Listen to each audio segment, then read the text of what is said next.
Welcome to the Workology Podcast, a podcast for the disruptive workplace leader. Join host Jessica Miller-Merrill, founder of Workology.com, as she sits down and gets to the bottom of trends, tools, and case studies for the business leader, HR, and recruiting professional who is tired of the status quo. Now here's Jessica with this episode of Workology. Welcome to the Workology Podcast, sponsored by Workology. Corporate social responsibility, or CSR, is a management concept in which companies integrate social and environmental concerns in their business operations and interactions with stakeholders. According to research from RepTrak, the true impact of CSR on reputation is in the data. Nearly 92% of respondents would buy from a company with an excellent CSR program, and nearly 85% of respondents would give companies with excellent CSR programs the benefit of the doubt in event of a crisis. Some companies have a dedicated CSR role that falls under HR. This also depends on the CEO. Some of us rely on the CEO to carry out these CSR programs, and for others, CSR is at the heart of the organizational mission. One of the reasons we're talking about CSR today is because for those of you who are working towards your SHRM certification, corporate social responsibility is an important part of the body of knowledge that you might be tested on for your SHRM CP or SCP exams. Today we're talking with Chris Kaiser. He's the founder and CEO of a sustainability startup called Clickatree. After having lived and worked on 5 continents, Chris moved to a national park area in Southern Thailand in 2012, where he witnessed the dramatic effects of deforestation firsthand. Then he fell in love with elephants, and Clickatree began. Chris, welcome to the Workology Podcast. Thank you, Jessica. It's a pleasure to be here. Thank you for taking the time. Well, I want to start with your backstory. I will say, and we've talked about this, you and I, my daughter loves elephants, and I found that part of your journey particularly interesting. Can you talk a little bit about your background and how Clickatree began? Yes, certainly. A few things I love to talk about more than elephants. Between 2012 and 2017, I had the huge privilege of working in very close contact with elephants in the south of Thailand, because their biggest challenge is indeed the loss of habitat due to deforestation. That is when we started our first reforestation projects, and that is what Clickatree grew out of. So it all started with elephants out in the jungle and now ended up in a business planting 100,000 trees all across the globe. 100,000 trees, right? That's what you said. Yes, correct. Wow. Okay. But it's not just in one country where you guys work. You guys are a global entity, right? You're offering tree planting in what areas and countries? Yeah, that's perfectly right. We started, of course, in Thailand because I was on site, and it wasn't meant to become a business. You know, as many businesses, you start off because you have a passion for it and because you're there and you just start doing stuff. And then things grow and grow. By now, we've planted trees in 13 countries across the globe. And most of these countries are in the tropics because, on the one hand, the trees grow faster there. There's no winter break for growth. So they also sequester CO2 a lot faster. And secondly, we made it our mission to pay everybody fairly for what they're doing. So we don't work with volunteers. All of the people who plant trees, they receive a fair full-time salary for what they do. And in my opinion, the jobs in many tropical countries are much more dearly needed than they would be maybe in the Western countries, so to say. Awesome. Well, thank you. I love what you're doing for a lot of reasons. And one of the reasons that I wanted to have you on this podcast was to talk about corporate social responsibility. So first, can you talk about corporate social responsibility and a sustainability program and like the why behind that? How does that work? We do work, of course, with lots of different companies all across the globe, indeed from North America via Europe over to Australia. And the benefit of CSR, corporate social responsibility, is easy to see, I guess, especially these days. It is, well, on the one hand, it is a marketing aspect. You need to position yourself as being responsible, as being sustainable, because that is what clients expect from you. On the other hand, it is also a huge pull factor for talent. So if you're trying to attract the best employees out there on the market, these employees these days have the choice, which company do I want to work for? And most of these people also have the liberty to say, look, I'm not just going for the company that pays me the highest check every month.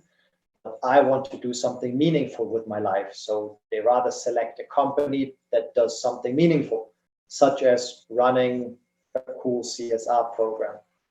So every time we start working with companies, the first thing we do is to jump on a quick call, can be as short as 5 to 15 minutes or something, just to quickly elaborate what is it that the company wants, what is the end goal or the overall goal, and then how can we make that possible in the smoothest and simplest way. So, of course, in many cases, it ends up being a tree planting program because planting trees benefits 16 out of the 17 UN Sustainable Development Goals. And that is also why we took to tree planting, of course, because we think it's one of the most valuable measures you can take. And then we try to tailor it to the specific situation of the company that would like to work with us. I know at the beginning of the podcast, we talked about the benefits of CSR and why customers are interested in supporting organizations that are tied to social responsibility.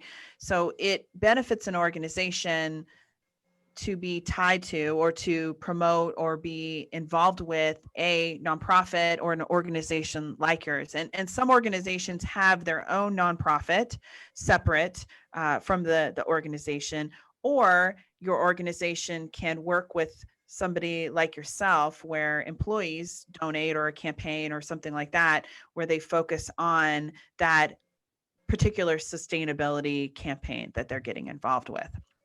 One of the things I wanted to talk to you about was an organization's mission shouldn't just be part of their larger corporate statement. And so CSR really helps organizations get to aligning themselves and getting employees involved and customers involved in, helping the greater good. So CSR really is at the heart of what you guys do. And I wanted to ask how maybe HR leaders can get involved or get started with a corporate social responsibility program in their organization. So what do you recommend when you're talking with companies? That's an excellent question, because unfortunately, that's also what holds a lot of companies back from starting with the CSR program in the first place.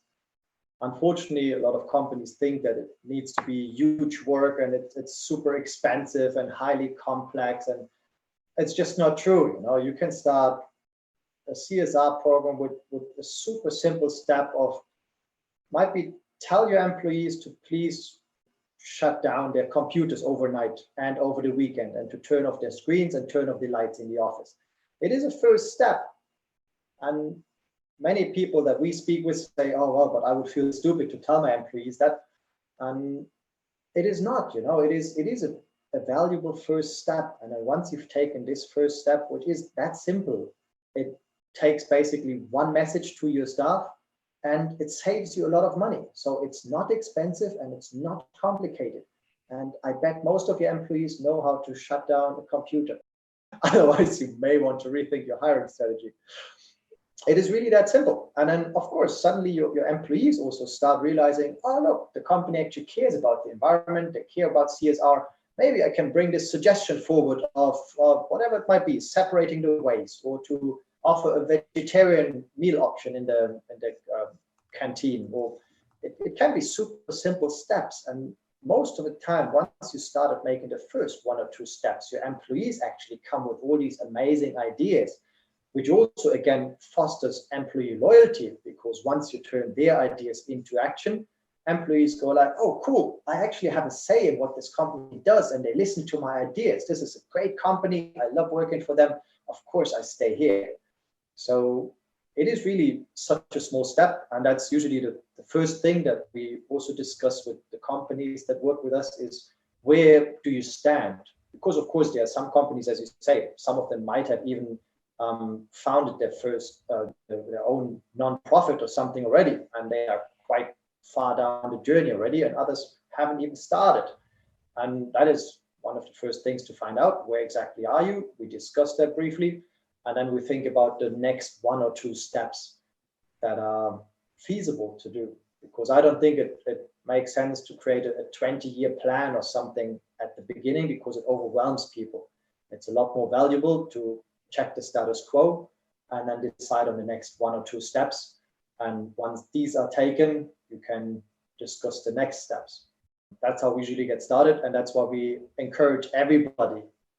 Just get in touch, send us a quick email, then we discuss. And most of the time, we really find a valuable first step, what to do.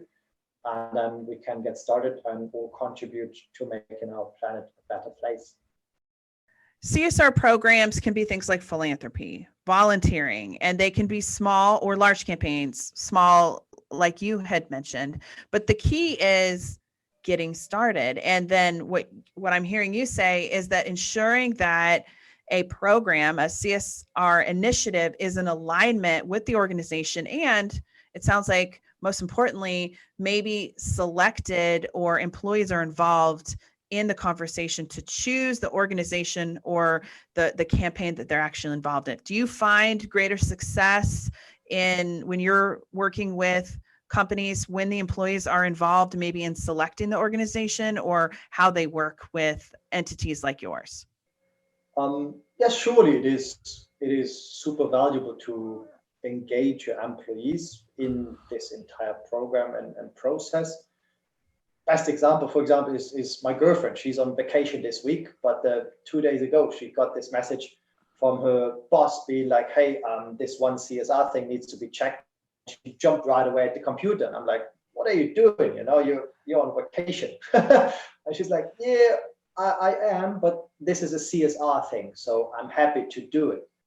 And it is so cool to see how engaged employees can become when they see that they're actually contributing to a greater good. It's not just about filling their boss's pocket or something, or working for this stock exchange listed company or whatever it is, but it is that they can make a contribution to a better planet, and that highly motivates the employees, which also results, of course, in much more productive employees, not just for the CSR program, but also for the jobs that they are hired to do, unless you have a dedicated CSR person.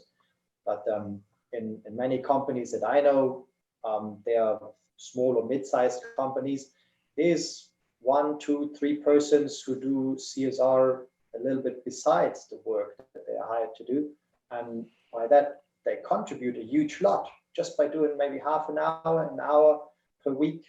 And suddenly all these small things become a big thing, which is fantastic to see. So yes, I highly recommend engage your employees, ask them questions, be open and honest with them. Also tell them, I don't have all the answers. I'm your boss potentially, but I don't know everything. So I'm more than happy to take your feedback on board. Many people have ideas regarding CSR because they might know from home that switching off the lights saves you electricity, or turning down the heater saves you electricity or something. So engage them. Yes. I love what you say here, that it doesn't have to be one person, it's a full-time position or a team of people. You can devote as little or as much of your time or your employees' time to a particular program. I think that is something that employees or HR leaders forget about. And I think one of the downsides potentially was, in my mind, like, oh, I'm going to have to create a whole department for this. It's going to cost a lot of money because I have to put headcount in. But you're saying that this is something that really anybody can be involved in, and it doesn't have to be a full-time position or something that costs the organization a lot of time or money.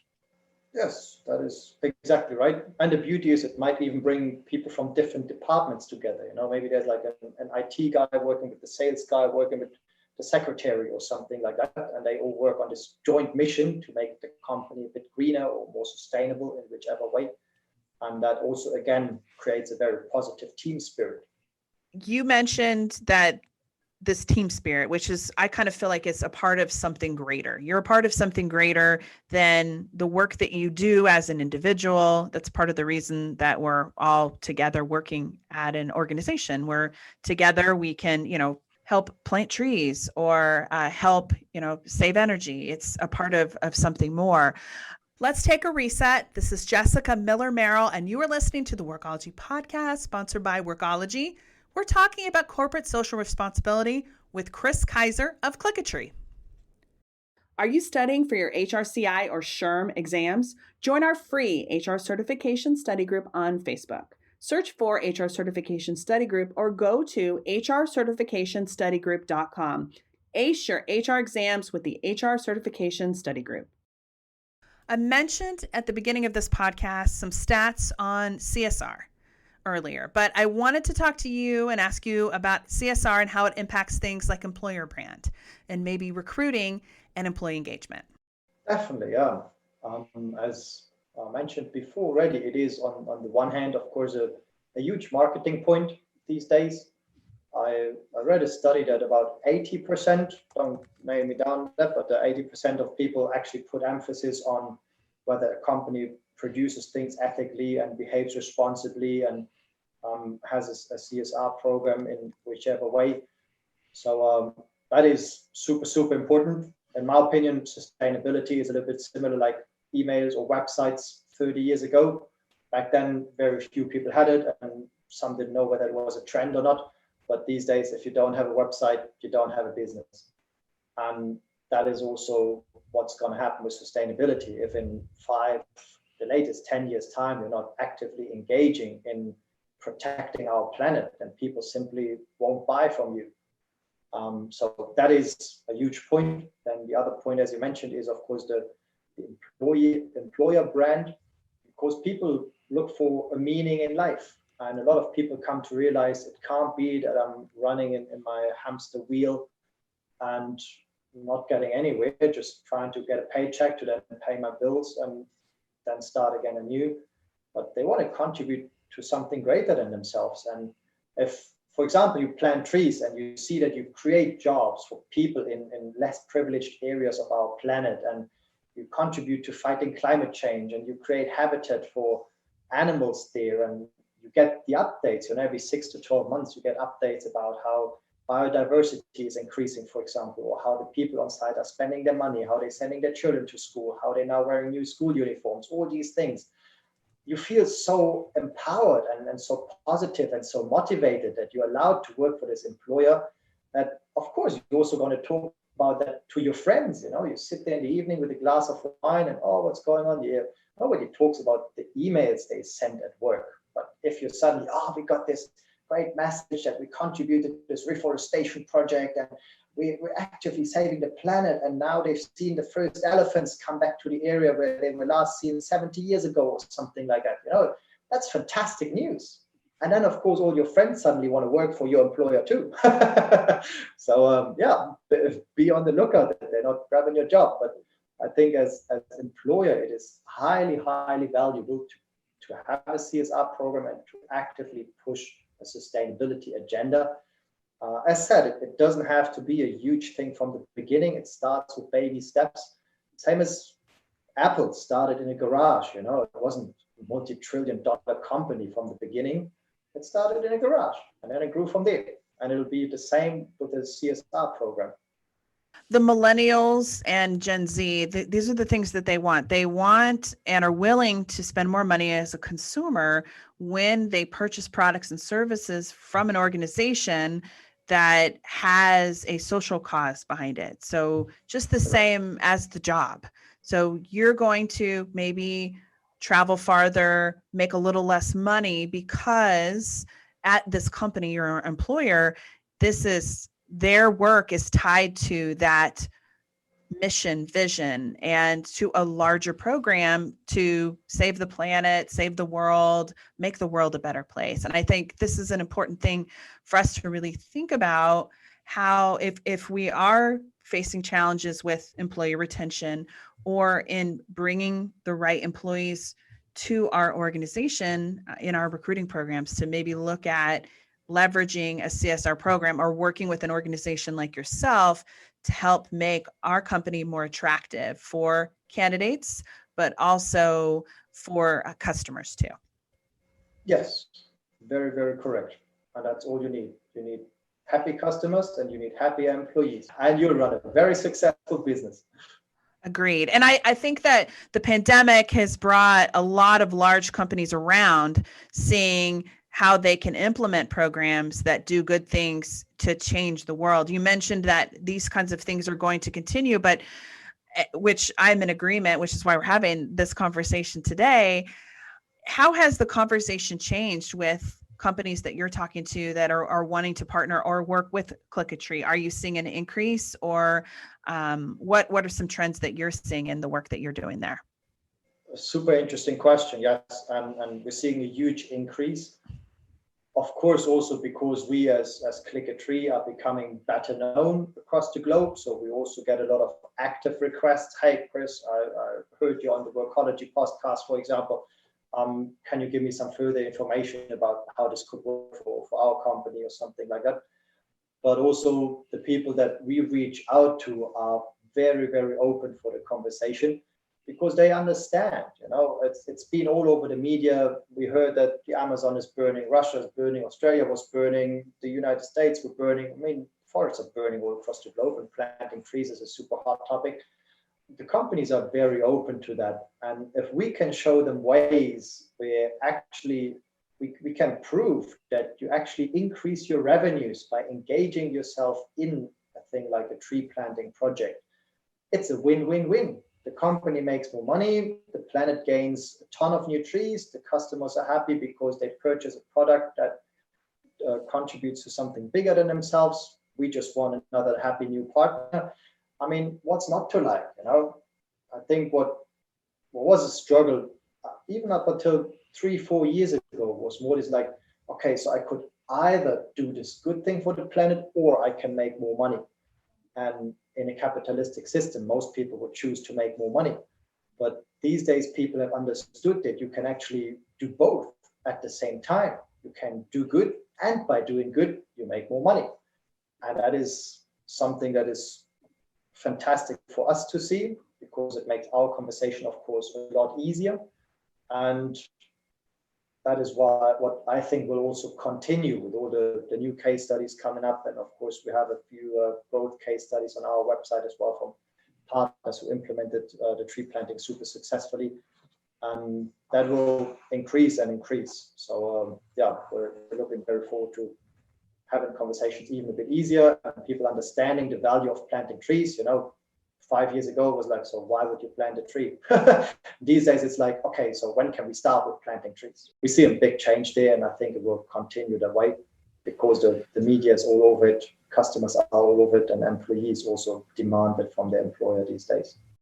It's a great point that you're mentioning Australia and the United States and all these other wildfires that really ravaged us over the last couple years. It honestly, this year has been so crazy. It feels like that was so long ago, but this is Yep. This is a great way to get involved. And I just want to point out that you guys have planted over 100,000 trees, and you're not just helping habitats, you're also creating employment opportunities for the people that you're hiring to help do the planting and support your organization. So I think I love the work that you're doing because it's dual purpose. You're creating jobs and creating work, but you're also saving the world at the same time. So I wanted to, I just appreciate the work that you're doing. Yeah. And I wanted to ask if somebody did want to get involved with Click-a-Tree or to connect with you to talk more about CSR programs and maybe how they can partner with you, where should they go to be able to connect with you to learn more? Yes, the easiest way is, of course, visiting us online on clickatree.com. There you also have a contact form. You have my personal phone number on it. I'm a big fan of showing visibility. I don't want to be, this company that takes your money and you don't know who's behind it and what's happening with the money. I'm showing my face there. You can read my story. You can call me on my personal mobile phone. You can drop me an email, of course. it'll be chris@clickatree.com, Chris being CHRIS @clickatree.com. And honestly, it costs you nothing. It costs 30 seconds to write that email, and it can be as short as, "Hi, Chris, I heard about you with Jessica on the Workology podcast. Can you send me more information, or can we schedule a call," or whatever it is, and then we talk about it for 5 or 10 minutes and see where that leads. But it really is such a simple step, and it can have such a huge impact. So yes, please do it. Thank you, Chris. I really appreciate you taking the time to talk with us about corporate social responsibility programs, also Clickatree, and then get the creative juices flowing for HR and workplace leaders on how they can integrate these into existing or new CSR programs. I appreciate your time. Thank you, Jessica. Corporate social responsibility is an important part of HR, not just because of HR certification. Certainly that's important. This podcast interview is a primer on CSR basics, and I encourage you to learn more about corporate social responsibility, including the 4 levels of CSR, which include economic, legal, ethical, and philanthropic responsibility. This is Jessica Miller Merrill. Until next time, visit workology.com to listen to all our Workology podcast episodes.